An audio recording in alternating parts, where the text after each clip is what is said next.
Welcome to She's in the Weeds. I'm Sam. And I'm Hollis. We're best friends exploring the intersection of pop culture and the female experience. Be sure to follow us on socials and subscribe to the podcast so you never miss an episode. And if you love us, give us that 5-star review. Nailed it? I think it's fine. 1, 2, 3, 4. Hello, Weed Whackers. I call you the Weed Whackers in the description of the episodes, but we never refer to you as the Weed Whackers on the pod. So I know. I did when we were out for the concert. We went to a concert last weekend. We were talking about the podcast to some people we used to work with. They mentioned the podcast. And I was like, oh, you're a weed whacker? They're like, what? Nice. So, yeah, maybe we should start introducing it more. Yeah, we need to maybe start saying it. I don't think anyone even reads the descriptions. I don't know. Maybe they do, but yeah. Or are they just the whackers? We should start with weed whackers, get it established. That's right. We got to get it established, and then we can do the nicknames. Abbreviate it, yeah. Yeah, because we need to know what the weed whackers are just whacked out about. Right. What are you whacking out about? What are you getting whacked out on this week? That's We love some alliteration here in She's in the Weeds. Oh, man. But yeah, we did go to a concert. It was fun. It was. Got to see some old pals. Yeah, we got to see some friends we don't get to see that often anymore, so that was nice for sure. Also had some Rockets pizza, which... If you know, you know. Never gets old. No, it always hits. It still tastes exactly the same. It hasn't changed in 20 years, which is good. Which is good, yeah, absolutely.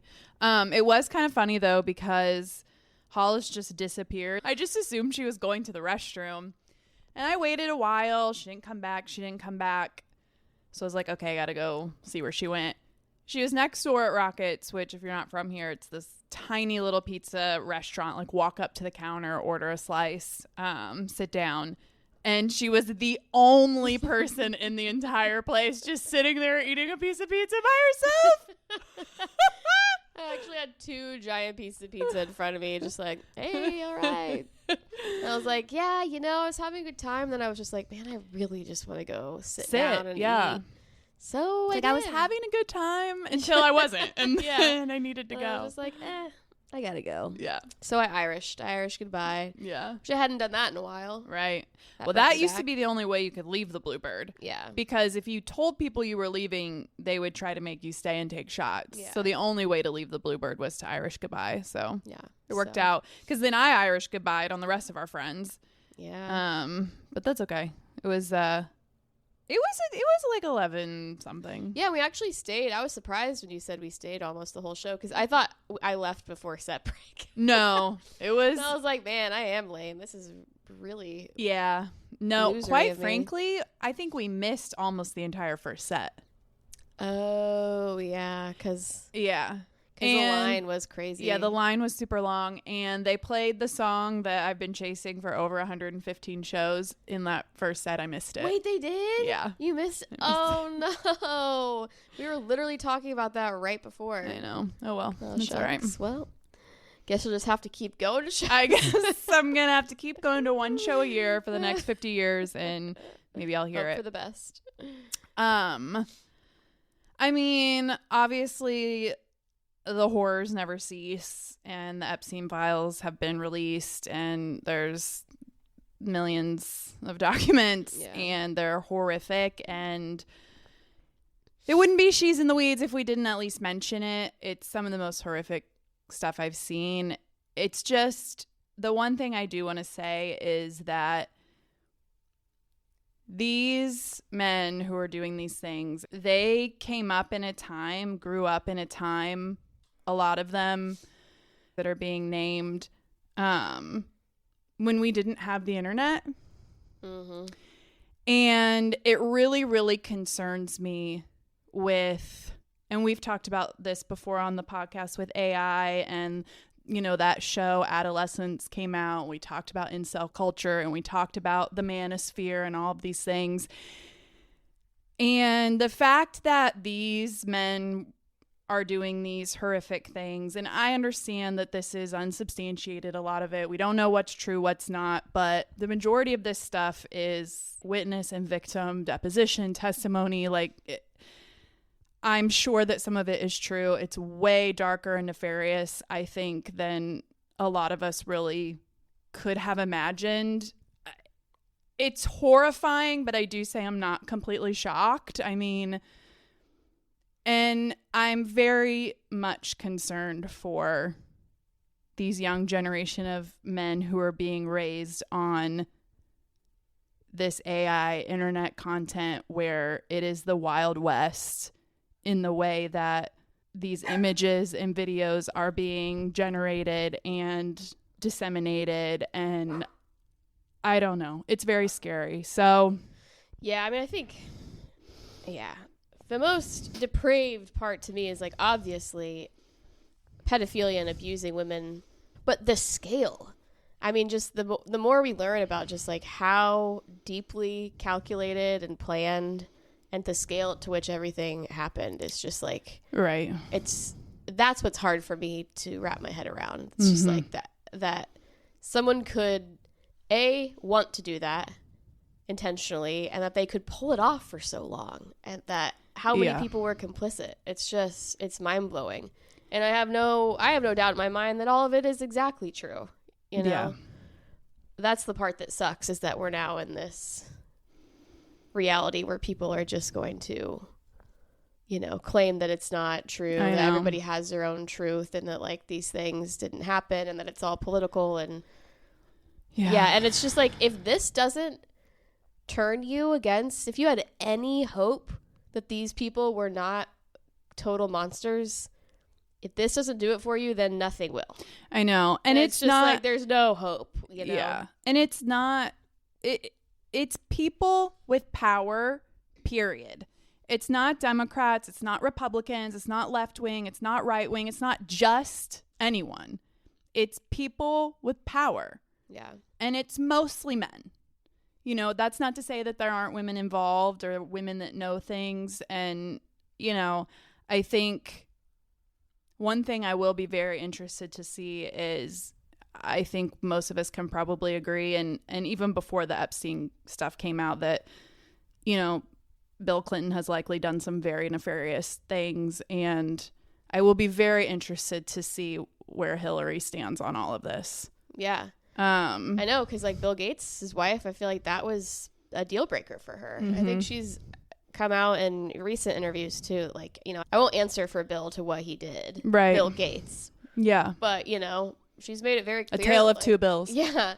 That like she couldn't stand for it. Right. And Hillary has really stood by yeah. Bill Clinton's side for a long time. And it's one thing to stand by your partner through infidelity and things like that. It's a completely different story when it is SA and possibly pedophilia and all of these horrible, nefarious things that he's being accused of. And so, I don't know. I'm so curious to know, too, how it's going to play out. And, like, if we'll ever know some of these people who have been named, to what level of knowledge they had about how the operation was run. Probably not. Not that it makes it any less disgusting. If you're claiming that it was consensual on some level, that you didn't question at all, like, why I had to fly to an island here and there just happened to be all of these young, beautiful women who were willing to, like, I find it hard to believe that these men can just claim ignorance to what was happening. Well, it doesn't matter if they're children either. You know what I mean? Right. Like, no, I know, but I think some of them are going to claim that, like, the girls were all of age. Right. You know, I didn't know they were underage. Yeah. You know, and like, I think all of them are going to claim ignorance to what was clearly orchestrated. And it's gone, I don't know how much of you have read. It's gone so far beyond that. We're into killing. We're into cannibalism. I mean, it's so dark. It's like, I can't even, I don't know. I'm sure there were levels. I don't know who has been claimed to be doing what, if we have that information yet. I haven't read a lot of them, honestly. I didn't get through very much of it before I was just like, I can't read this anymore. But like, I like to think that like a lot of those people that we know or know of, celebrities, weren't in those sectors of it. But who knows, you know? Maybe that's me being naive and just like, I mean, George Bush the First has been named in one of the most horrific things that I have read. Really? Yeah. Oh, God. So, I mean, yeah, I don't know. I really think they just thought they were invincible. Yeah. They just thought they were invincible, and they were all involved, and I think they just thought they had each other's back. Yeah. Everybody had each other. They were protected. Yeah. Anyone that was involved, I think, thought they were protected. And that's probably why they did it, because they were like, this is a secret society. Exactly. We're protected by these people. And one whisper brings down the entire circle. It's not just, Yeah. I think a lot of women are going to have to really, because I know Jay-Z was mentioned. Yeah. I don't know, what the claims were about him, but supposedly I feel like he was just in a room when something had happened. So, but then he went and wiped his entire social media and stuff. So I have no idea. It is going to be interesting to see though, how the women react to this. Absolutely. That would be a really hard thing to confront. For sure. Yeah. And we've talked about that before, about how it becomes a personal thing with yourself of how did I have to just believe that this isn't true, because how could I have been with this person who's doing these horrible things? Right. And anyway, we can move on. It just keeps getting worse and worse, guys. I mean, the horrors, they don't cease. So anyway, if you've been consuming it obsessively, you're not alone. Hopefully it changes something. Hopefully some good comes of this is the only thing that I don't know. So, I mean, hopefully Trump is just never allowed to do anything ever again. Hopefully some kind of conviction happens where this is I don't know. And everybody else who's named that you don't get privileges anymore. Right. You've done the worst of the worst. I know. You make the public less safe. Yeah, I know. Yeah. Yeah. So anyways. And, it, as stupid as this sounds, I know we're just two girls on microphones talking, but we've talked about how important discourse is, and it's just the violence against women and children. Something has to be done. Yeah. And even if it's something as simple as just talking about it and trying to figure out ways to combat these things that perpetuate it, and anything that you can do it. Speak up, use your voice, use your agency, and do what you can. I don't know. Yeah. Anyway, we can move on. I just had to say that. Sorry to bring the vibe down. It's a serious vibe killer. Everything's horrible. It's getting worse. Life's horrible. The horrors never cease. So anyway, moving on. Okay, can we please talk about the live climber? I need your thoughts on this. I do not understand it at all. I don't find it to be commendable. It doesn't impress me. I don't understand. It's if there were two guys sitting at a bar and you're talking to these guys, and some guy was like, oh yeah, I climbed this thing, a mountain or a cliff or whatever, and you're like, oh, cool, and he's talking about it, and then the guy sitting next to him was like, yeah, I did the same thing, but no cables, no safety protocol, nothing, just did it. And I have a wife and 2 kids, and I risked my life for no apparent reason. Yeah. I kept thinking about this woman that his wife was watching. I was like, there's no way in hell that I would be on board for that. No, I just don't understand it. To me, the only reason to do that is your ego. Yeah. There's no other reason. Yeah. Unless his whole reason for doing it was to eventually make a ton of money because he knew he could parlay it into some kind of thing like this with Netflix. Yeah. But I feel like some people just have that drive in them, though, to the thrill seeker type, and the people who I want to push my body and see how far I can. Yeah, but take you can it. do that with safety protocol. So if you do it without a harness, though, it's it's riskier. I mean, you wouldn't catch me doing it, that's for sure. I didn't watch it. I have no desire to watch it. No, that would have given me such bad anxiety because it's it was also live. It was live. They had it on a lag. Yeah. In case he fell. Yeah. But there's people and children watching it live too. I know. That's Yeah. I don't know. Yeah, it doesn't do it for me. I feel like the one little clip I did see was him, like, when he got to the top, and he was just, like, standing up there. But, you know, he's not attached to anything, and it's, like, pointy in the needle, and I wanted to be like, get down! Yeah. Don't hang out up there when a gust of wind comes by. What if you just, like, biff it? You got to the top, but then you just, like, slip on the way down like an idiot. I was like, that's what's going to happen. He's going to slip on the way down and die, and then it's going to all be for nothing. Right. It's also just, I don't know many women doing that. That's all. I don't know, you know? Yeah. Yeah, but there are a lot of, like, I don't know, there's those rock climbers and, you know, they go to those crazy cliffs that, like, do it. What do they call it? Is it freebasing? No. Probably. That's a thing. I don't know what it is, I think but it's a freebasing thing. is when you smoke cocaine. That's actually the way you smoke crack. It's called freebasing. No, that's it. Is it? I think so. No, freebasing is a dangerous chemical process used to convert a drug, most commonly cocaine, into its pure form. Oh, no, it is. Freebasing is Base a high jumping. risk hybrid. Base jumping. That's what I was trying to think of. Base jumping. But this does say free base climbing. A high risk hybrid sport combining free solo climbing with base jumping. Okay, yeah. So that's a hybrid. They just have to capitalize base to know that it's not drug related.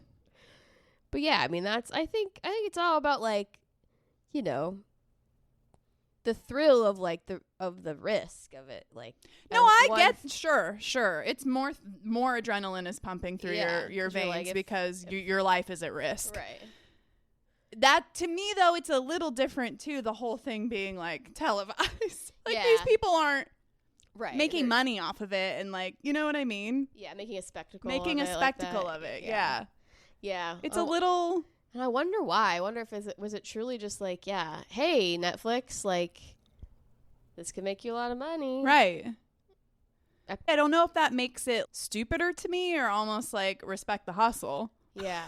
And, like, now what do? Do you have to keep doing this? This Well, and how do you one up? I mean, how do That's you... what I mean. Like, do you just have to go, like, do you have to freebase another clip? Another Do you have to freebase more drugs? Like, on live television? Or are you just like, yep, I retired. I was that guy who did that one time. Right. Now I'm just going to go back to my job at FedEx. Yeah. I love speculating about things I have no knowledge on. Like this guy in his life. Well, I did hear his wife was just like, I can never tell him to stop doing what he loves to do. Right. And I was just like, yeah, but, like, within reason, my guy. Like, yeah. Like, I get you love to climb. Like, go ahead. Climb. But you got to have some ropes. Yeah. Yeah. I think it'd be like, yeah. At a certain point, you got to have some ropes. Right. Yeah. Climb all you want. Wonder if she was like, this is the last time, Rick. You get this one time. And that's it. So make it count. Yeah. I mean, who knows? Count. Meet me at the clock. That's right. Anyway, well, we can move on. That one. Oh, what else do I have? So at work, we just did these strength finder assessment quizzes. Pumping some iron. What? What? You're pumping some iron at work. Oh, yeah. But not physical strength. Behavioral strengths. I thought you were just like, nope, next topic. I can just tell this is not going to be a good one. You know what we should talk about instead? No, but I just thought it was funny because you want to hear my top 10? Yes, of course. My top 10 strengths. Positivity, number 1. Which I was like... That tracks. I was like, is that a strength? Is that not just, like, my nature? Like, my personality? But... Well, personalities have strengths. Yes. And it did. It broke it down, and I was like, all right, maybe that is a strength. Positivity. Developer. Adaptability, arranger, maximizer, empathy, includer, learner, intellection, achiever, which some of these aren't like... So you're an empath is what you're saying. Yes, I am an empath. Please respect that. But one of the ones... Hold on, let me find it. Was it arranger? Arranger? Yeah, so a That's an interesting one. ARRANG, not a ranger. I'm a ranger. I'm a great ranger. They're going to send me out west to do some ranging. Ranger is you're both organized and flexible. You enjoy deep thinking, you're introspective, and appreciate intellectual discussions. But it says... But don't do them live on a podcast. Take time to write. Writing might be the best way to crystallize and integrate your thoughts. Make a list of your best ideas and refer to it often. Revisiting your thoughts can give you valuable insights. And I was like, journaling. I gotta start journaling. Clifton is telling me I got to journal. That Yes. I will encourage one of my number 9 strength if I do so. So I was resisting before. I know. You knew. I feel like I knew in your heart of hearts that journaling was for you. Well, I was being a real defeatist. I wasn't being very positive about the journaling because I was like, and positivity is your number 1. I know, So. which, we also discussed that some of your strengths are also your biggest weaknesses.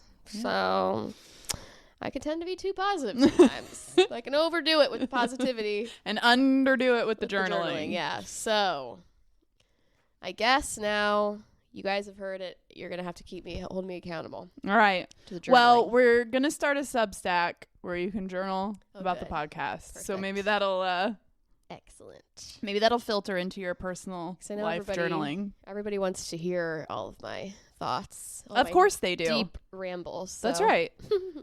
So we'll keep you updated on the Substack. And one thing I have got to just bring up because it's just rampant. It's rampant. Why? Rampant. It's rampant. It's rampant. Why was a dead or absent parent the premise to every 90s kids movie? Oh, man. It's true. Why? Well, Let me lack of just creativity. jog your memory here. Okay, so obviously we have the Disney Pixar world. With Disney, we have countless dead mothers and evil stepmothers. We know this.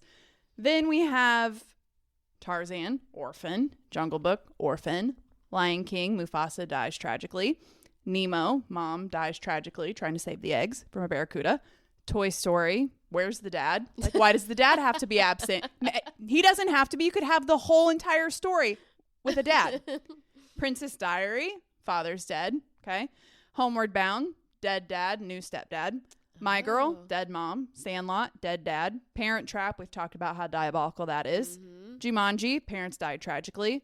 Home Alone, left behind by parents who are supposed to love him. Secret Garden, parents die tragically. Fly Away Home, mom dies tragically. Oh, such a good one. It Takes Two, one dead mom, one orphan. James and the Giant Peach, orphan. Save the Dang. Last Dance, mom dies tragically. What's going on True. here? The mom's out usually the sacrificial lamb. And I understand that for some of these movies, for the plot to make sense, you need like a step parent or a dead parent, but not the Sandlot? That's true. It could have very I don't easily even- been his biological father. Yeah, I don't really. Oh, yeah. Dennis Leary. Dennis Leary's the Yeah. stepdad. Yeah, I kind of forgot about that. And like part. you get the sense that the biological dad is dead. Yeah. It's not like he's They just split up. Yeah. Yeah. Yeah, that is true. I guess it's like, I mean, as a kid, having a dead mom is like worst case scenario. right. But Homeward Bound? You don't you don't need it in so many of these movies. that's what true. I really. Wait, the parents are. One of the parents is dead in Homeward Bound? Yes, it's the stepdad because he's Oh, the like, dad. Yeah. he's the stepdad because they're like getting married. Remember in the beginning of the first one? Right. Yeah, that is interesting. The stepdad angle. Like, why? Yeah. You could easily have so many of these movies have the exact same plot Yeah. and not have a dead That's parent. true. Man, I don't remember. Yeah, that angle. Huh. It's like, why were we trying to traumatize Yeah. Save the Last the millennials? Dance. Remember Save the Last Dance? I Yeah. loved that movie. I love like all of the videos and memes and stuff coming out about how we just thought her I dance know. at the end was like the best thing ever, and then you They, watch like, it again later and you're like, what? Them like recreating it, like she does that hop or whatever. It's just like the absolute whitest thing ever. He's just in the wings, just like yeah, girl, you fucking getting it. Yeah. Oh, so funny. Still love that movie though. Oh, so yeah. good. Really Love great. it. But yeah, what is that about? Yeah, I don't know. I mean, that's just some pretty, I guess. Matilda? No, those are her biological parents. Yes, they're just awful. They're just horrible. Yeah. I mean, Man. Really? And Call Out to Fly Away Home. That's a good one, too. What a classic. Also didn't have to. I know that first scene was really sad. They, Yes, the car crash. accident. Yeah.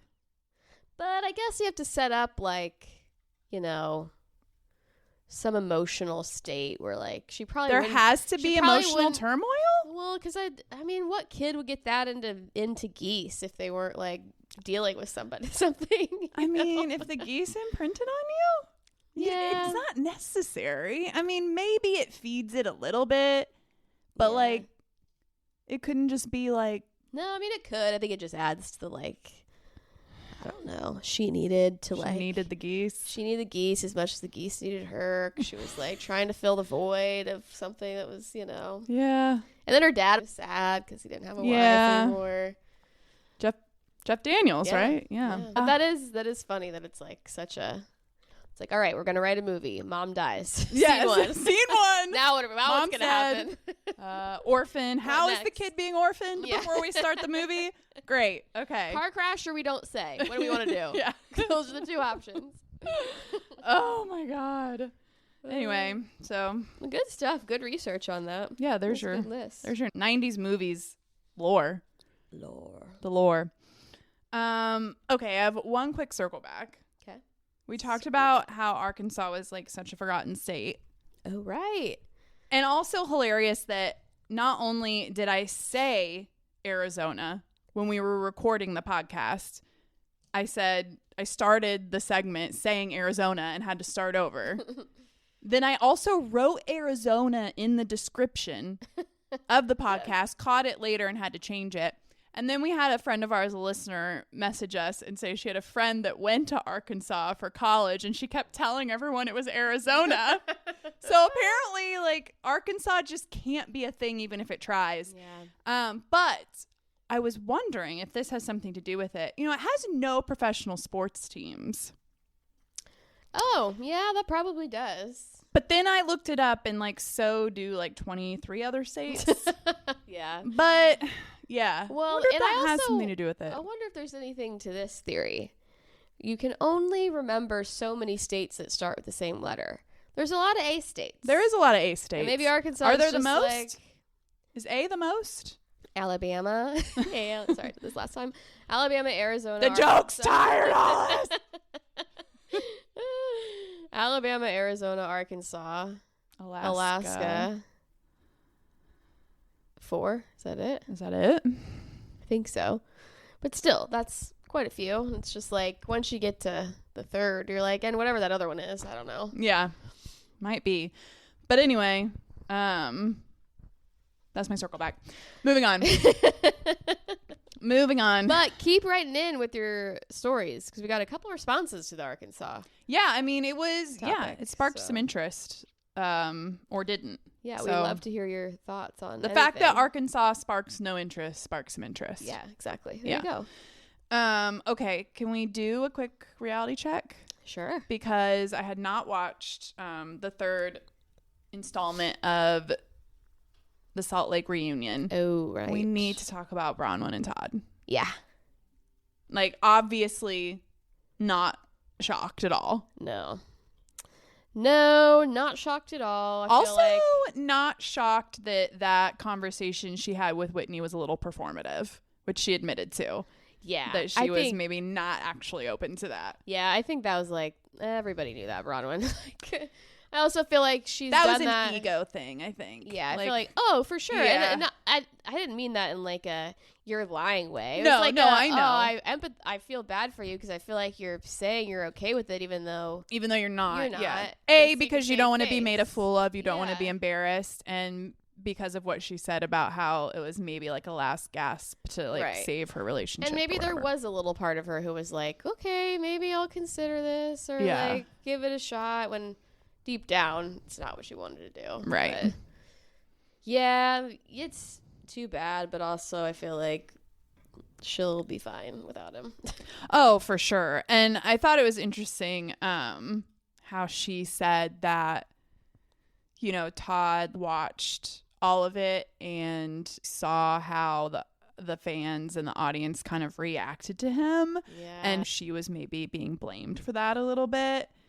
And at one point, one of the other women said, did he ask you to quit the show, or like say you had to quit the show? And I think that's when she said it. She said, well, he didn't say that, but it was definitely implied he was blaming me a little bit for sort of all this negative feedback. And it's like, well, dude, what do you expect? Like, yeah. And I mean, the cherry thing, I'm sorry. There was nothing cute or funny about that. Sorry, Mary. yeah. I don't know. I didn't think the cherry thing was that, because I kind of thought the same thing. I was like, You oh, did? he's being playful. I mean, it was a dick move, but I think he was poking at her in like a playful way. I wouldn't have done it on television, you know, because I thought she was going to be like, oh, haha, you jerk. Like, they joke like that, but clearly they don't. I mean, so. I don't think there's anything funny or cute about that. It's one thing to like joke, like take it and not actually eat it. But when somebody says that's my favorite part, that's your partner, that's the person you're supposed to love and support, and she says, oh, that's my favorite part, and then you eat it? Yeah, especially given the context of what they were talking about. They were having a serious conversation. Yeah. Where she was saying, if in any other context, maybe it would have been playful, but she was just telling him, like, you know, I need to feel understood by you and heard. It's one of those things that, like, if they had the kind of relationship, if they had a certain kind of relationship that, like, if you're going to get up and go get me another cherry, maybe it's or cute. if he would have said anything, like, after that would have smoothed it over, or, like, made it clear he was joking, or that, but he didn't. So. No. I don't know. I could kind of see that being playful, but it didn't really, obviously didn't land that way. Yeah. She didn't like it. I think it was clear, though, the whole time that, like, Todd did not like the show. Right. He, you know, I feel like was doing it not against his will, but like would much rather not be involved. Thought he was kind of above it. Oh, for sure. You know, and so it was just like, ultimately it would have ended two ways. One of two ways. They split up and she continues to do it, or he would have been like, no, I don't want you to do this anymore. I think the only reason and this is just my theory, obviously it's speculation, but I think going into the show, they were already on the rocks. And I think had they had a solid relationship and things weren't already deteriorating, he would have said, absolutely not. You can't do that show. I'm not on board for that. I'm not going to do it. I think he let her do it because it's income for her. Yeah. And it's like, okay, well, if we do end up going our separate ways, which is a possibility where we are in our relationship, she'll have some income. She'll have something for herself. Really? You think he thought that? Yeah, That I seemed think like so. Something she would think I for think herself, both of them, but I think for him too, because... See, I feel like he seemed to be so in the dark of them having any issue, or that he was the cause of any problems. He seems kind of like totally unaware to me. Yeah, I mean, there's just no way to know. I just think from what I saw, from the way he was about the show, he had to have known about what the show consists of and like what it's like. I know, that was always the weird thing that we couldn't figure out. Right. It's just like, why would you ever agree to this if you're obviously so opposed and to it? I think that's why. I think for him, he thought, well, if we do end up splitting up, at least she'll have the show, she'll have some income, and of course she wants to build something for herself, but you know, maybe he's thinking like, oh, maybe I won't have to pay as much spousal support if she has some income. You know? I mean... Could be. Yeah. So, otherwise, I feel like I would just see him watching one episode of the show and going, absolutely not. Yeah. You know? I don't know. That's just my theory. I don't know. He's kind of a mystery. He is a mystery. Hard to read. And I feel like her points about like him watching the show back and seeing people's reaction and being horrified and like kind of broken down by it. And that's what to me is like, oh, he has no idea how he acts. Right. Like, he has no idea the way he makes people feel. Like the cherry thing, that could have been very playful, except it's like he doesn't even know his own wife. Like he doesn't even know what's going to upset her, and that like to him that's being playful, but it's not to her. So you don't do it, which is crazy. Yeah. For someone who's been married that long, but like you don't know what's going to push her buttons and what isn't. Like, well, and it's almost like the thing in and of itself, you would never do that to anyone that's not your wife too. You know what I Right, mean? Yeah, you're So not it's eating the like- cherry off of somebody else's ice cream. Exactly. Yeah. And that almost puts your wife lowest on the totem pole. Like, what? Yeah. Like, you have less respect for your wife than you would anyone else? Yeah, well. I don't know. That's where the cheating comes in. That's and crazy. Stuff like that, too, where it's just like, maybe, her feelings just aren't as high a priority as they should be, No. Yeah, I mean, obviously, I don't think we're surprised. It'll be interesting to see where it goes, but Yeah. Okay. Kyle touring Amanda's house. That was sad. That was sad. And It really broke my I would heart. have felt the same way. Absolutely. All your happiest know. memories. I know. Especially like, should I just see Portia right here? Like, oh my God. I'm surprised she didn't kind of expect that a little bit. I know. Yeah, because she is, an emotional person. Sentimental. Yeah, and especially doing it with Mauricio with her. Yeah. Yeah.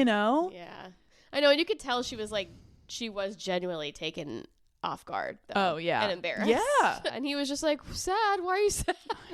God. He was just like, too many memories.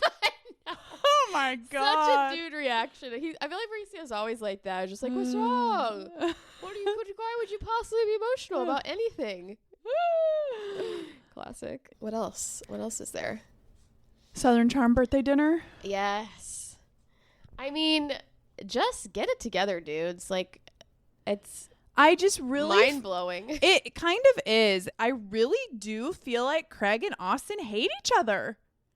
Yeah. They just do now. I know. And you really can't tell like what the crux of it is. Right. Like, is it just like jealousy? Are they just jealous of each Which other? that just seems like so stupid. dumb. Like, what could they possibly be jealous of each other about? Like, they're the same person practically. Right.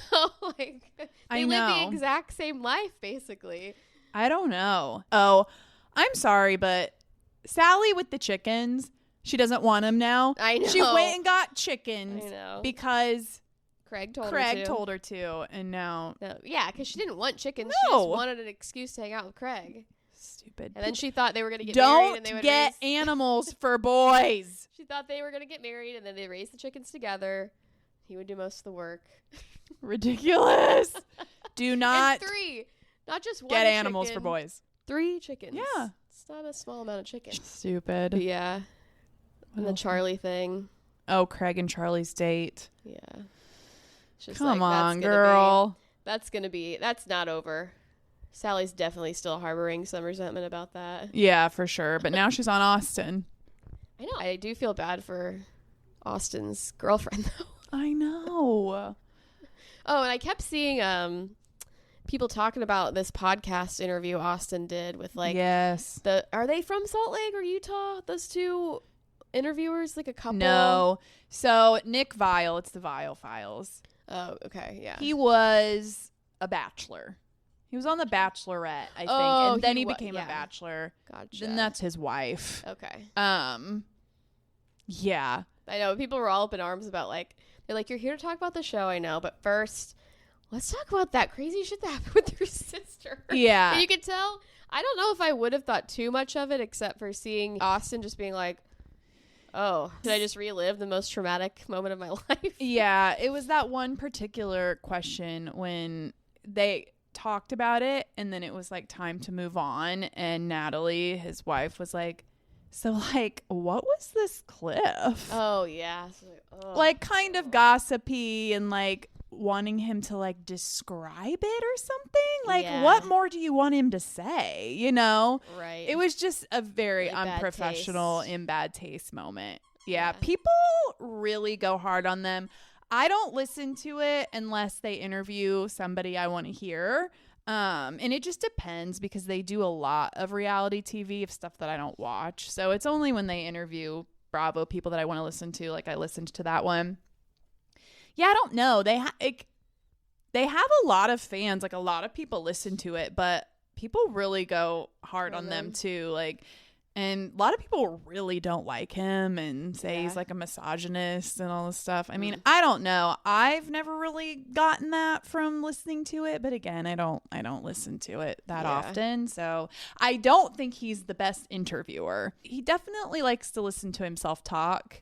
And sometimes I'm like, you are not the interviewee. Right. Yeah, that's a very I feel like that happens a lot with people who aren't like trained interviewers. Yeah. He has to relate to every single thing they say by telling some big long elaborate story about himself. Yeah, and you're like, just let them talk. Yeah. So I don't know. But yeah, I saw that. Okay, should we get in the weeds? Right, are we getting in the weeds about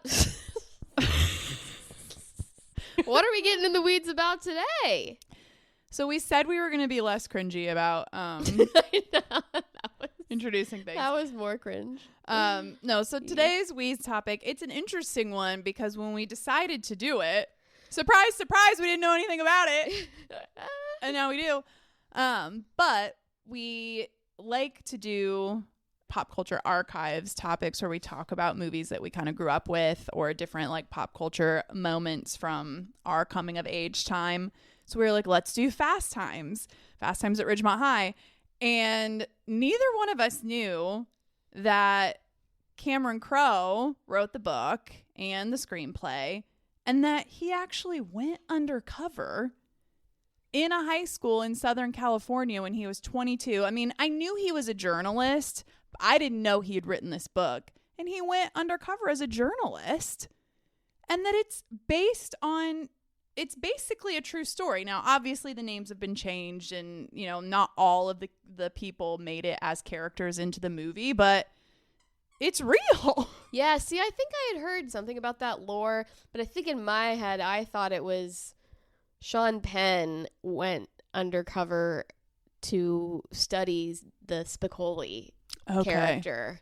So I think I had just, like, heard it through the just grapevine. A little snippet, and, like, yeah. It had gotten, like, you know... Game of telephone. Yeah. So anyway, pretty wild, really. So Cameron Crowe went undercover. He was 22, posed as a student. The only person who knew was the principal. And yeah, just like lived his life amongst the high school students and then wrote the book. It's interesting because Cameron Crowe owns all the rights. I mean, it was released in 1981. I don't think it was ever released as anything but a first edition in 81.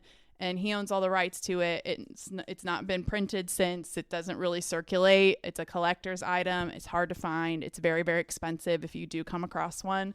They were going for like anywhere from $600 to like $1,200 on eBay. I looked it up. Obviously, I think the big theme here is if that's true about Stacy being 15 and sleeping with that guy from the mall who was 26, I mean, obviously that's a crime. Yeah. And it, you know, I think it speaks to sort of the normalization of maybe that in that time period. And that could be part of the reason why he wanted to retain all the rights to that. Although he included it in the screenplay. So, I mean, who knows? Yeah, that is interesting. It's interesting. I guess, you know, the point of the story, too, is to kind of like, you know, shine light on the fact that it wasn't okay and that this girl was. Because I remember that scene was really the first time I watched it, and I was probably maybe too young for even seeing the movie. We were too young, and I'm sure. That scene really, like, grossed me out. And I was just like, oh, God, like, I don't like this. This doesn't feel good. Yeah. You know? And watching it again, I was just like, ooh, yeah, this just feels so bad. And then she doesn't really come to that realization for the whole movie almost. It took her a long time to kind of realize that, like, oh, I was taken advantage of. Well, she doesn't really ever. Yeah. I mean, not really. Yeah, I guess she doesn't. I mean, it's never addressed as that being an issue. Yeah, she just kind of like. She just moves on. Yeah. I mean, it's really never acknowledged that it was a problem. Yeah.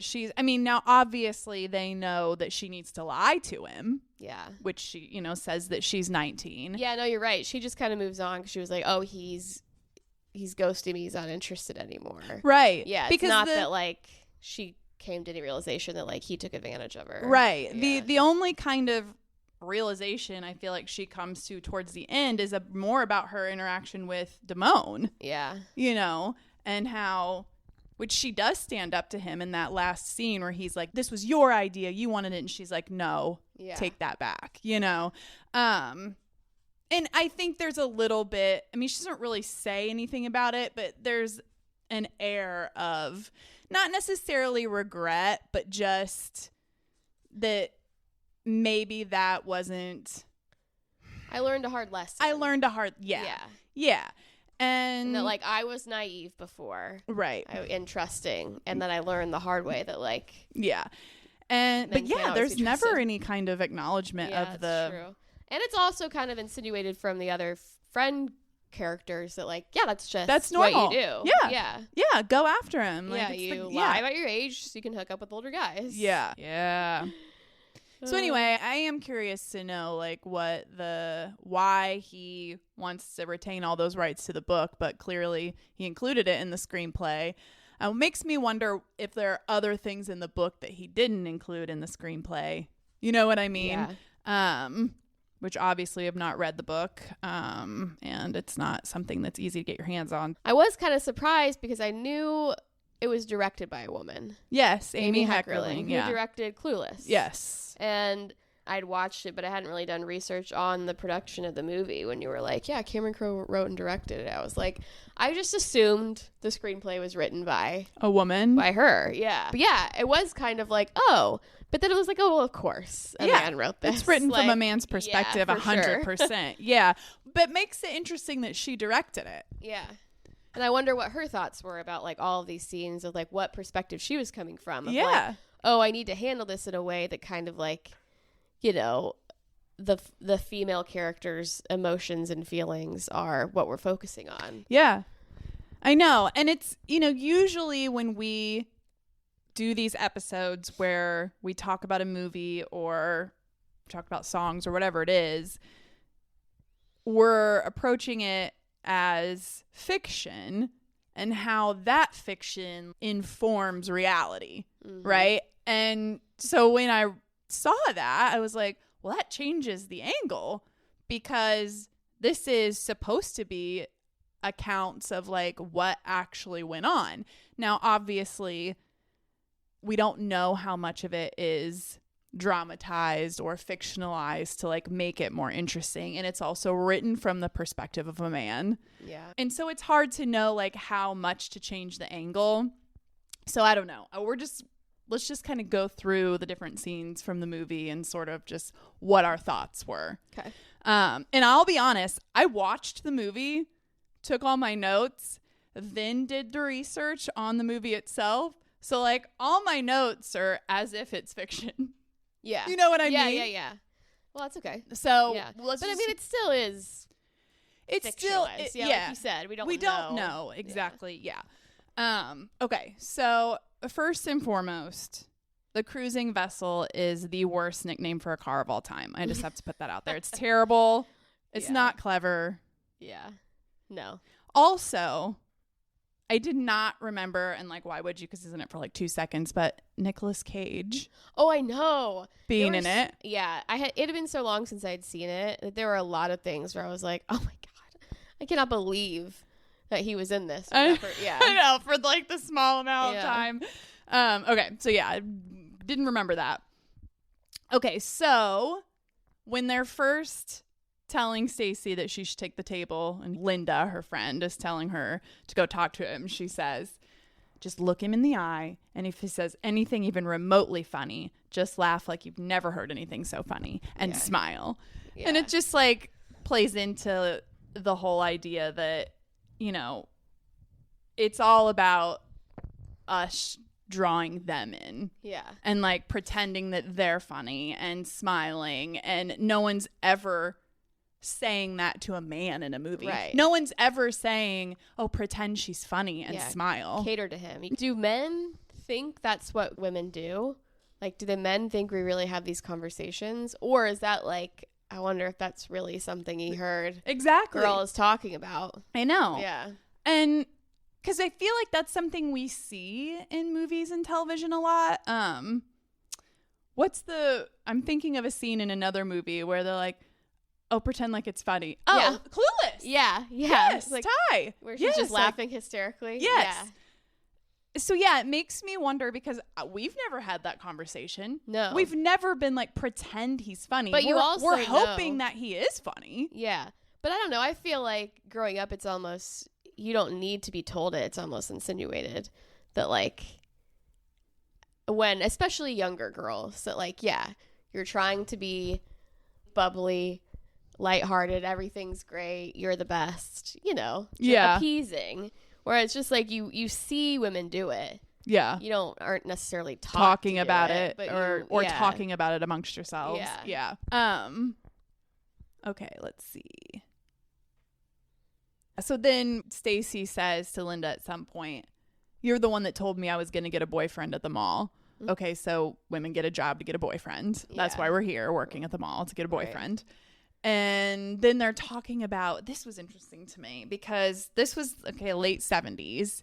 And now knowing that this came from like real conversations, when she says, what are you waiting for? You're 15. I did it when I was 13. Yeah, I know. What? That was a scene too that really stuck out to me when I remember watching it when I was young. Yeah. I was a late bloomer. And at 15, oh my God, I hadn't done anything. And I remember being like, oh my God, is this still reality? Like, is this still like the expectation? I know. Did they really say that? I'm curious, you know? Well, I mean, Marnie did it when she was 13. Yes, things are crazy out there in California. Remember that from Girls? Yeah. She's like, I was ready. Marty? I felt ready. He was my boyfriend. We lit some candles. Okay, so Brad pulling into school and just like commenting on all the women. He says something like, Lori, all grown up and looking good. Denise, I'd make you see God. Yeah, Brad is the worst. Yeah. Such a clown.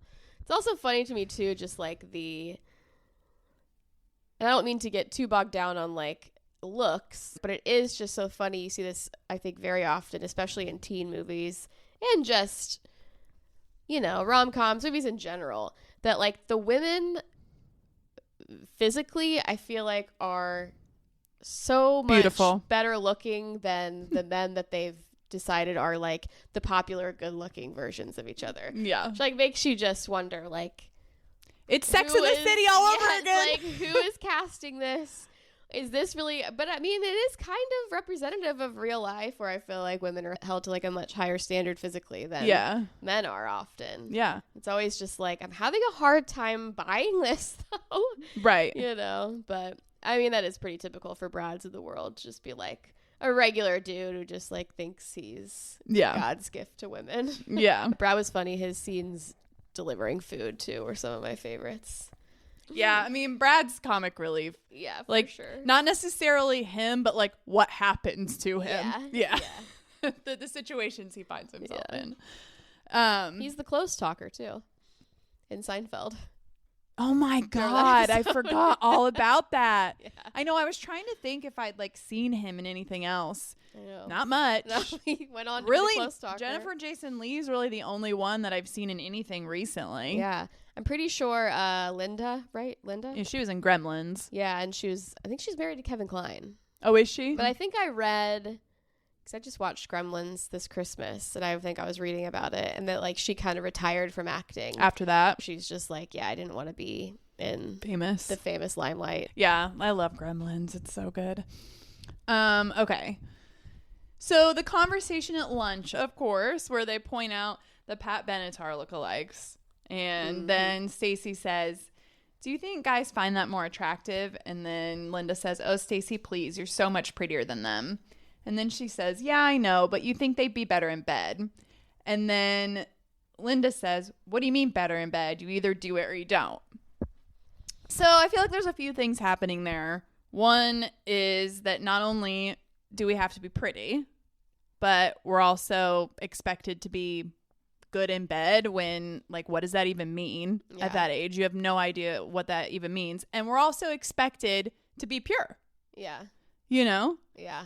All the pressure for her to lose her virginity, not only from herself, but from Linda. Like, there seems to be this pressure to, like, oh, you got to just do it. Yeah. Just do it, lose your virginity, get it over with.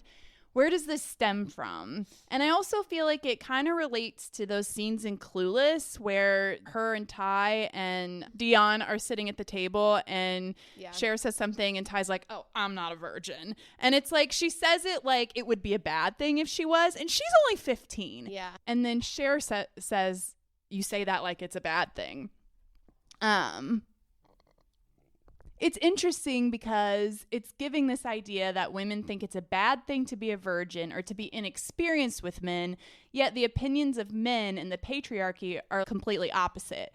Women are shamed by men and often other women for being promiscuous. So what is this saying? It's setting an impossible standard. Yeah. And where is that pressure coming from? I don't remember people talking like that when I was in high school, like there being pressure to lose your virginity. I do. You do? Yeah. And I don't know if it was pressure because my group of girlfriends in high school talked about it a lot. Really? And it wasn't so much I felt like my girlfriends were pressuring me. Right. It was almost just like this societal pressure and also just like other people had done it, so I didn't want to be different.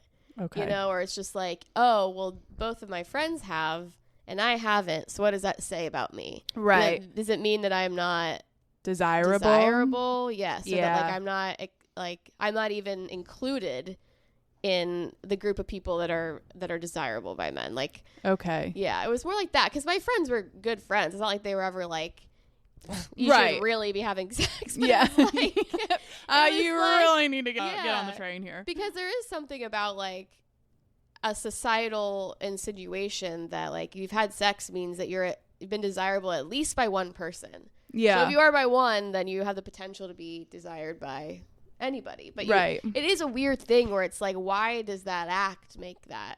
Right. Because you could be, guys could want you. Yeah. You don't have to do it for them to want to be desired. But then I guess it's like, how do you prove that a guy wants to unless you've done it kind of thing? I've done it before. Yeah.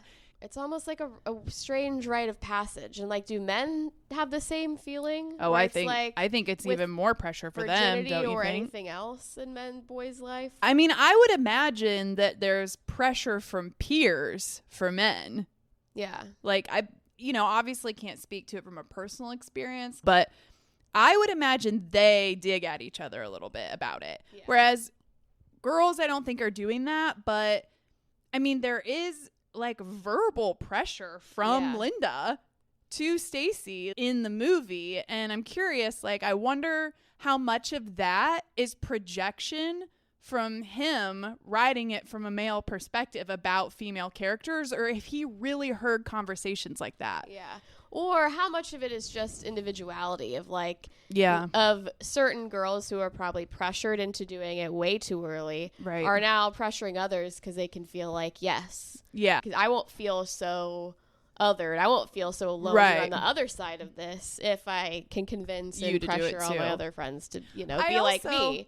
I also wonder how much of it is regional too. Oh, for sure. Being in Southern California, I wonder if there's more culturally than, podunk Midwest. Because I'm sure, especially too, like I'm sure in the South, like thinking about like the way girls and boys think about it differently. I'm sure girls are much more inclined to hold on to their virginity. Yes. When they're, in more religious circles and, definitely culturally where like you have to keep up appearances more. Yeah. I would not be surprised at that. Yeah. It's really interesting. We'll have to remember to ask our male guest about that. Yes. That's still happening, guys. It is still happening. We're having the male perspective episode. It's coming soon-ish. Okay. Yeah, and then just her saying, what do you mean better in bed? You either do it or you don't. There seems to be an implication that all that matters is whether or not you do it, and that not doing it has a negative stigma, which kind of blurs the concept of consent a little bit. Oh, for sure. If you want the guy to like you, you better do it. Yeah. That is just interesting, though, that, like, you wouldn't care about how good you are at it. Like, it's really just you do it or you don't. That's just is kind of surprising to me that, like... And I guess that could have something to do with the age because, and again, I don't know how different things were in California, but when I was that age in high school, I mean, we didn't know what anything meant. Well, and that's the thing is like, in terms of like the scene in the cafeteria, that would have absolutely never happened in my high school. The girls didn't even know what that meant. Right. You know, I actually read a little excerpt from Cameron Crowe had a documentary that I think he put it out himself, like a kind of an autobiographical documentary. I think it was called Uncool, something like that. But anyway, read a little excerpt from that, and he's talking about the actual scene that he witnessed, and it was with bananas. But that was, I mean, he actually witnessed the girls doing that. Wow. Yeah. Like at school, like in the cafeteria, that's pretty, that would never happen at my school. No. Well, and you know, things were a lot looser in the 70s. Well, and I wonder how much of that has to do with it smoke too. in school and all kinds of, you know. And wasn't that kind of like the sexual revolution? Like, bringing it to the forefront, and that was sort of the trend, and yeah. Anyway, interesting. Okay, so next, the attitude conversation. So this is when Mark is telling Damone that he likes Stacy. Yeah. And he says, "You don't talk to her. Use your face, use your body. That's what I do. I mean, I just send out this vibe. That's it. That's the attitude. The attitude dictates that you don't care whether she comes, lays, stays, or prays, and that whatever happens, your toes are still tapping. And once you've got that, you've got the attitude." Ugh, so cringe. Gross. Also, just like feels so manufactured, like for a movie. Yeah, it didn't sound like no. Like, did he really say this? I'm so curious. Like, are guys really saying that stuff to each other? Now, I definitely think there's this idea, and I think this exists both in female groups and male groups on like both sides of a heterosexual situation, where there is this idea of like, don't care too much. Yeah. Oh, for sure. Yeah. Yeah, because I feel like that's what you know keeps them wanting more. Right. Keeps them coming back. Which we've talked about before too. I absolutely hate this. I just think the more straightforward and forthcoming you are, the better. I hate this idea of like playing hard to get almost. Yeah. Playing games, as people call it. Yes. Especially like when you get older and it's like, oh my God, like why can't we just be direct and just say how you actually feel? And like if the other person's not into it, they're not into it. Like, they're also just like assuming you understand the other gender, which you obviously do not at all. Like, these tools are completely made up based on what information? Right. Like, no girl has told you that. No. You know? No. You're both just like young and emotionally immature and making like wild assumptions about each other. Right. And if anything, like, the more direct you are with a girl, the better, probably. Yeah. If anything, I feel like that's more of like a male stereotypical behavior. Yes. Where, like, men want what they can't have. Yes. Kind of a trope. Yeah. Yeah. For sure. I know. I wonder too, like, I almost feel like Linda and Mark are so similar in like, Linda and Mike. Yeah, Mike. And are very similar in like what the purpose of their character is. To like coach the these other two young, impressionable people. And experience. Yeah. Yeah. So it makes me wonder if like maybe these like he heard snippets but these characters were developed to like serve the purpose of the plot, not like necessarily they were. I did read that all the characters in the movie are real people from the high school. Of course, he changed the names. None of the characters are made up. Okay. Well, even Spicoli and Mr. Hand. Yeah, I mean, Spicoli had to have been real. That was one where I was just like, there's no way you could just like make up that character.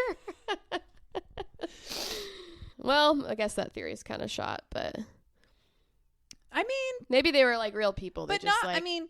Their role in the story was kind of for sure. Yeah. He could definitely have molded them into slightly different characters and created that narrative. Yeah. Okay. Yeah, they're the groomers. They are the groomers. Oh my gosh. Okay.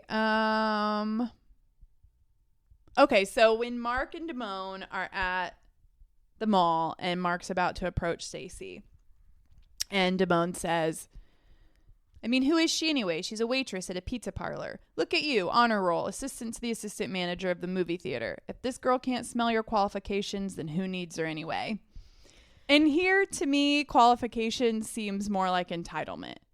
Like, this conversation feels very like, you are entitled to this girl, immediately puts her down first. This girl's nothing. She's just a waitress. You're entitled to her. That's what that conversation gave to me. Yeah.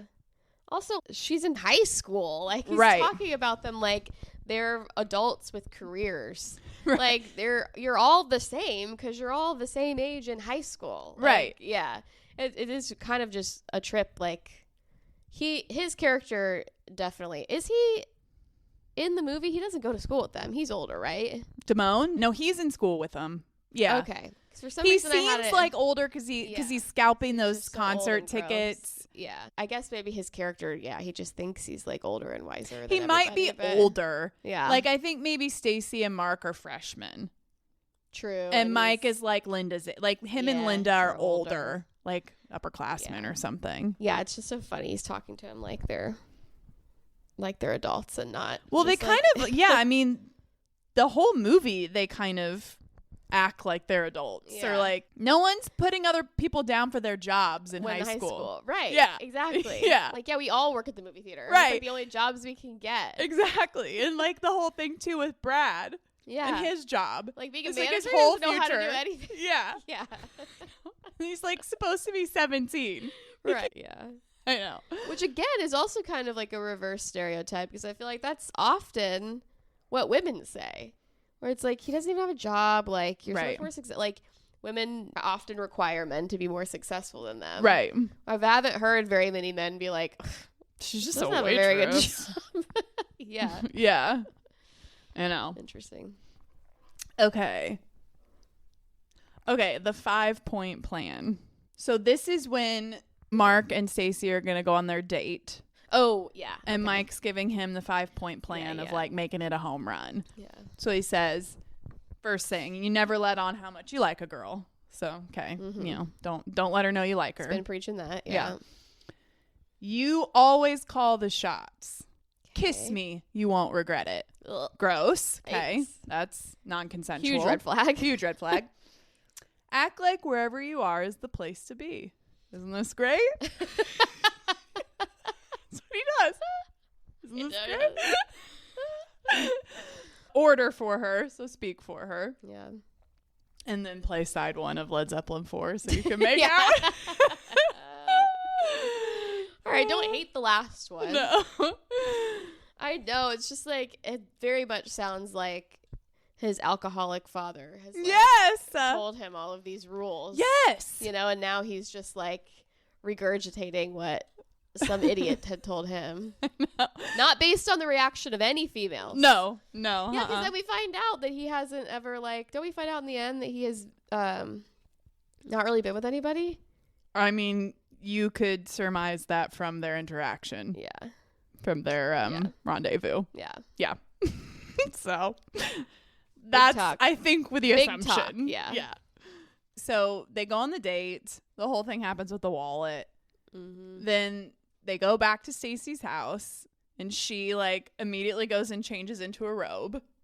So there's just this air of I almost feel like she feels like she's required to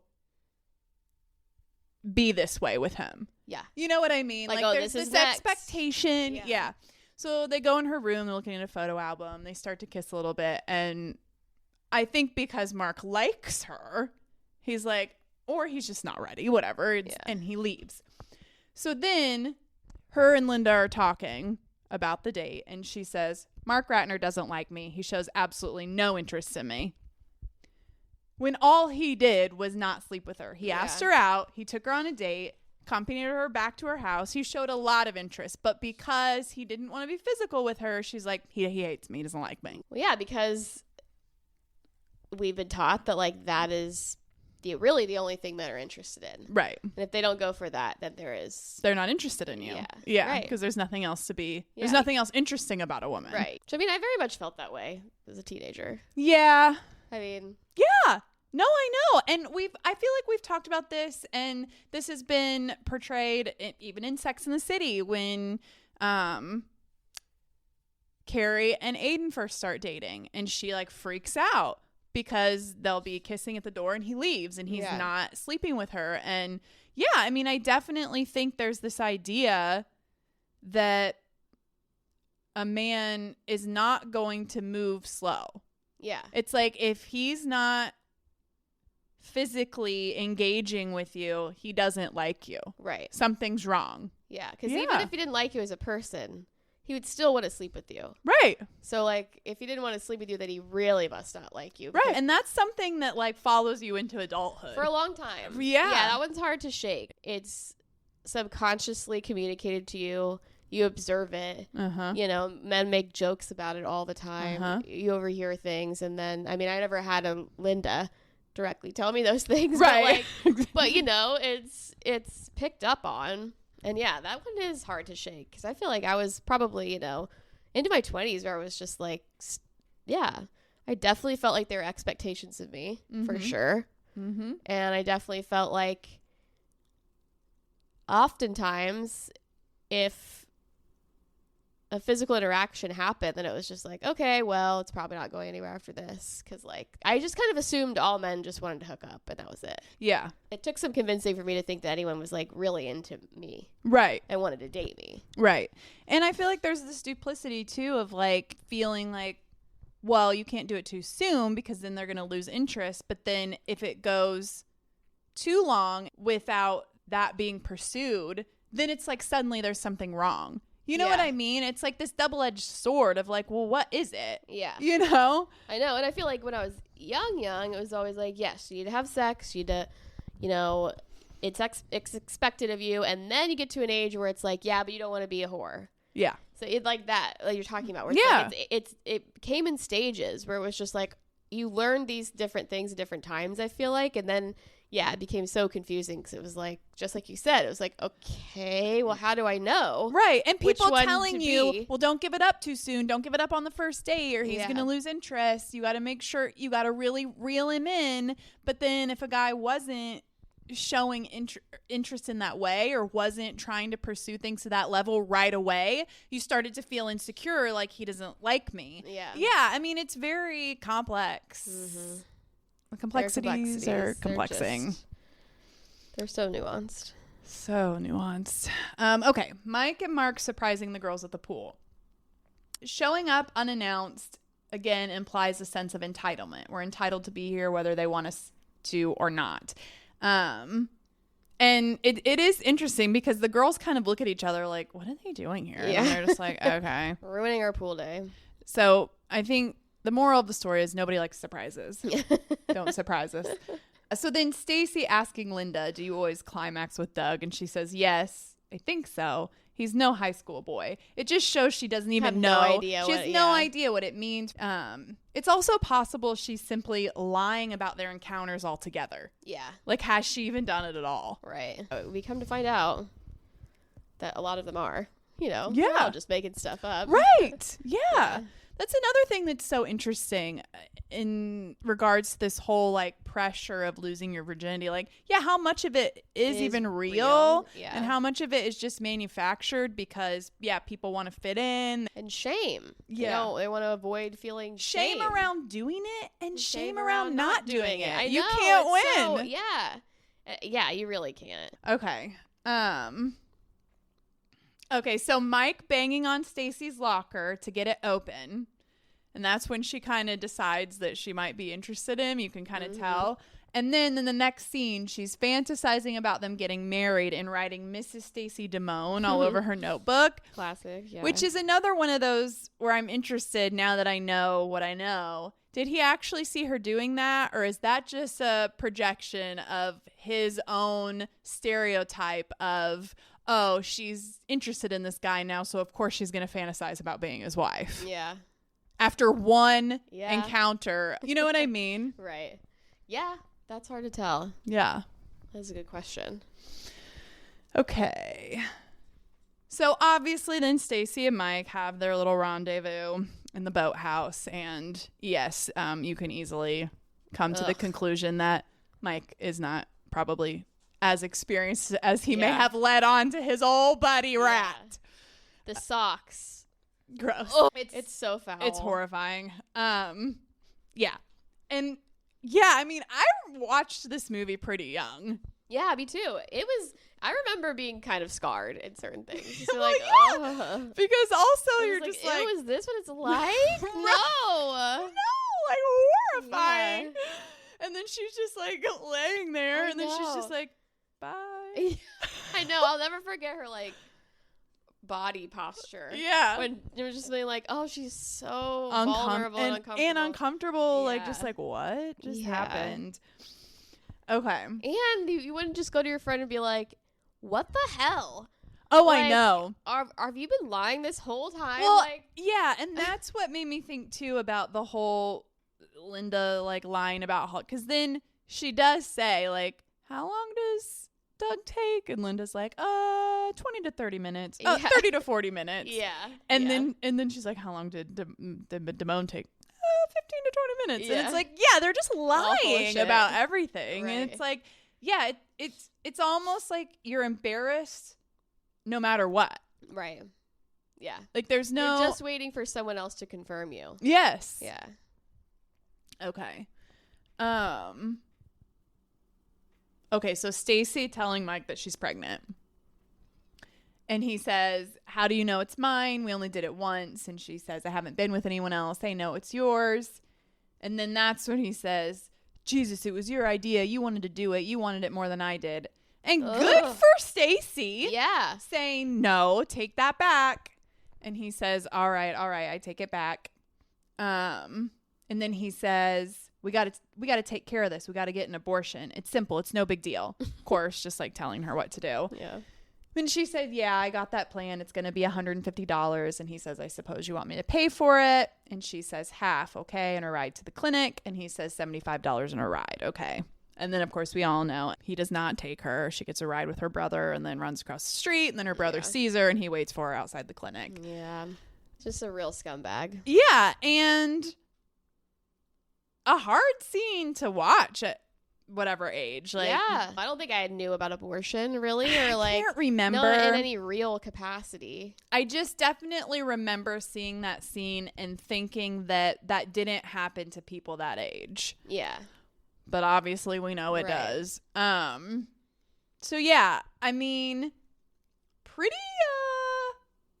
some intense themes going For on in this sure. movie. Even Oh, yeah. even if we're calling the 70s the sexual revolution and all this stuff, I think this was still pretty racy content Yeah. for 1981 when the movie came out, 1982. No, agreed. I mean, there was, I don't know what kind of like, sex scenes or nudity was in movies of like this rating, but I especially with this demographic.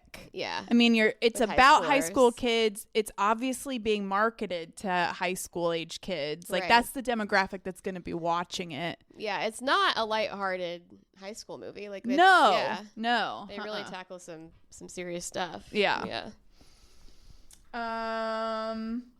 And then Mark confronting Damone. That's when they get in the fight in the locker room. And Mike trying to defend himself, saying, I never even called her again. If you ask me, she's a very aggressive girl. Yeah. Ugh. God. Just Gross. get He's fucked. gross. Smarmy. And then the scene with Mark and Stacy, and this is after Mark knows that she's been with Mike. And they're at the morgue. Mm-hmm. And she runs out and gets sick, and he runs out after her, and she says, you're so nice. And you can see it on his face that he takes that compliment reluctantly. Yeah. As if, well, nice hasn't gotten me very far, Right. you know, implying that being nice isn't the way to get the girl. Yeah. Like girls don't want nice guys. Yeah. And yeah, then- nice guys finish last. I mean, that's Yeah. the thing. That's the trope. Yeah. You know? And they don't. It's not true. It's but not like, true. I know. Yeah. And the whole like bad boy, like girls Yeah. want to go after the guys who, that's not an untrue thing, but feels like it's changed a little bit. yeah. Feels like we've maybe made a little progress in that regard. That, Yeah. And I would say that that's more due to like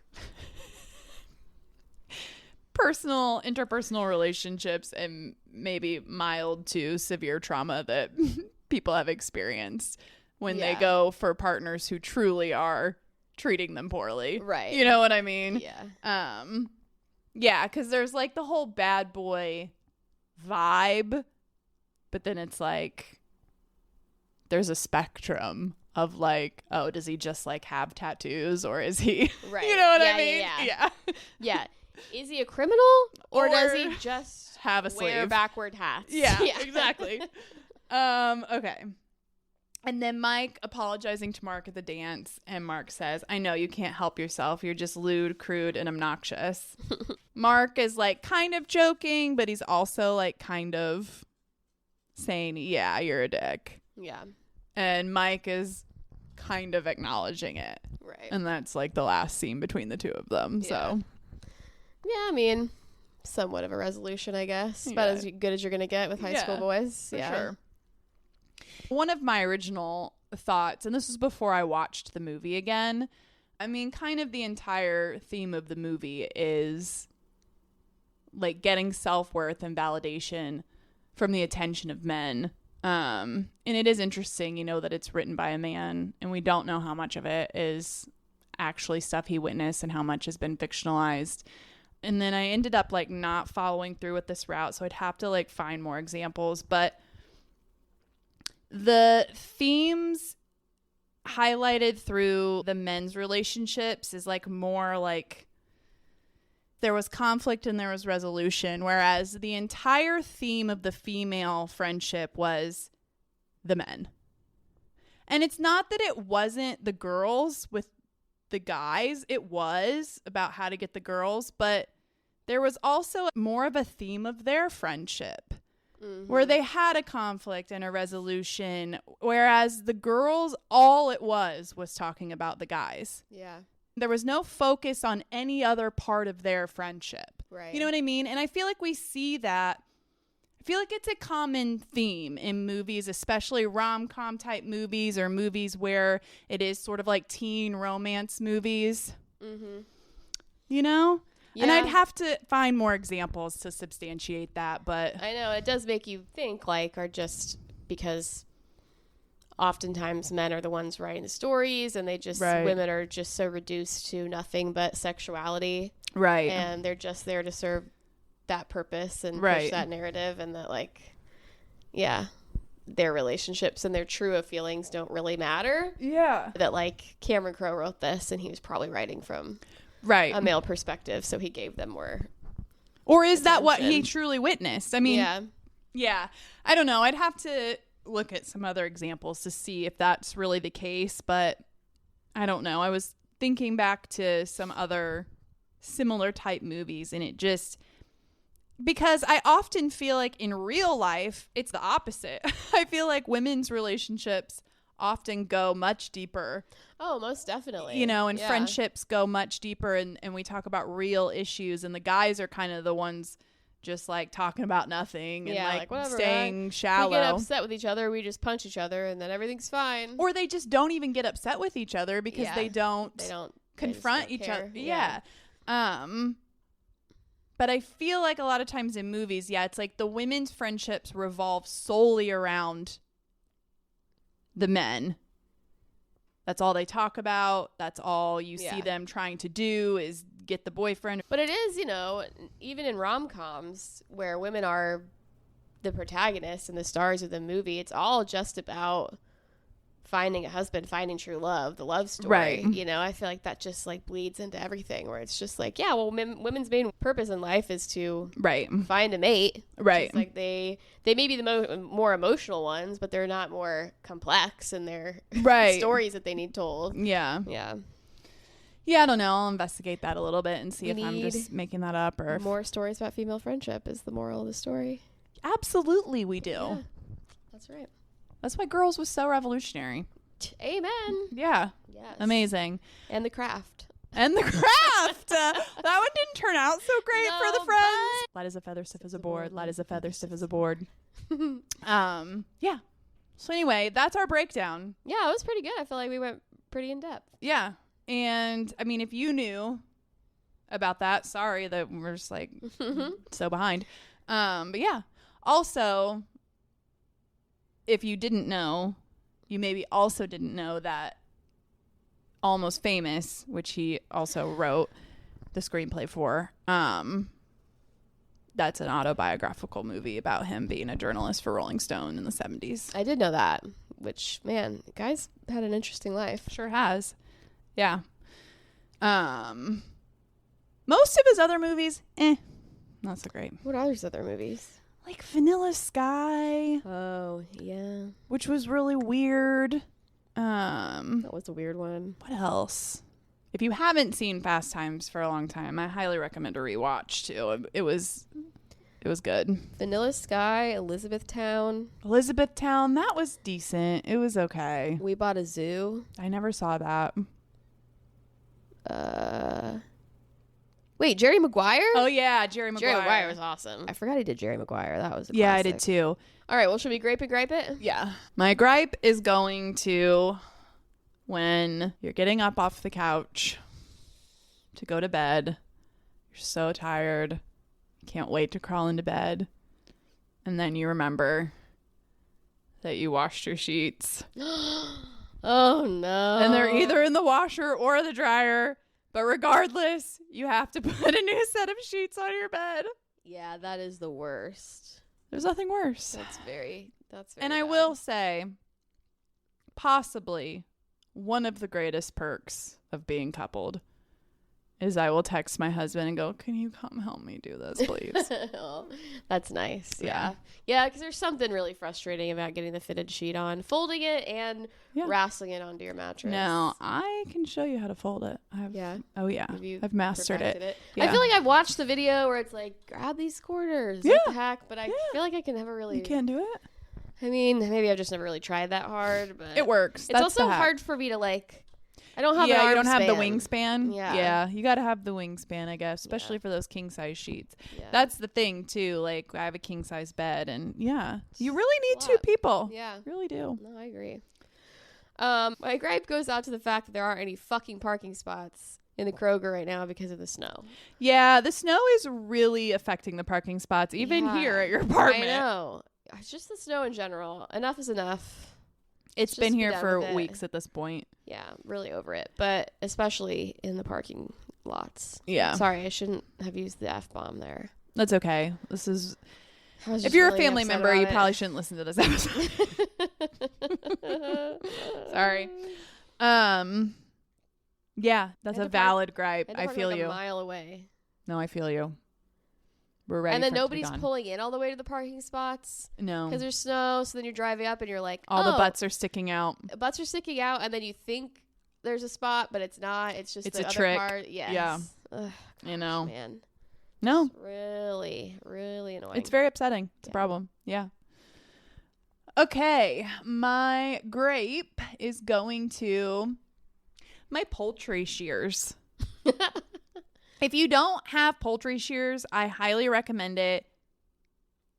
Cutting a piece of chicken or cutting up your steak with scissors is just so superior to slicing it yeah? with a knife. Yeah. And they're great for if you want to cut it up before you cook it or after it's cooked to like portion it out.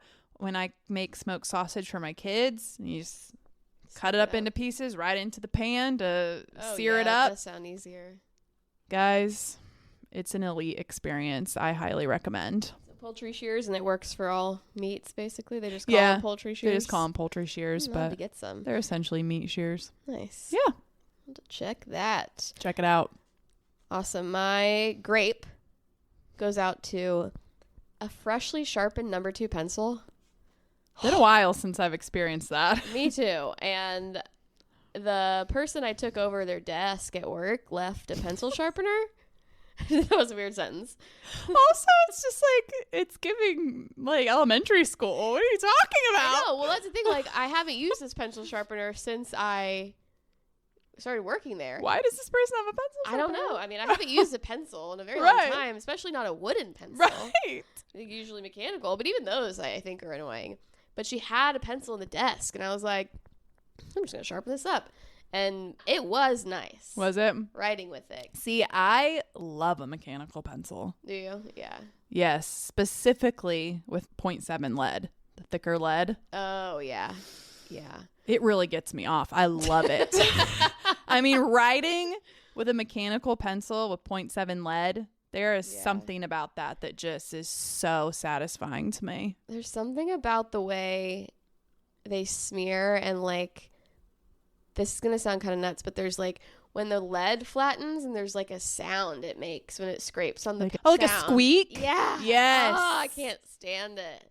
It like I know what you mean. I know it's very rare. It doesn't happen all the time, but it. No, I know what you mean. So mean. much that it prevents me from using them.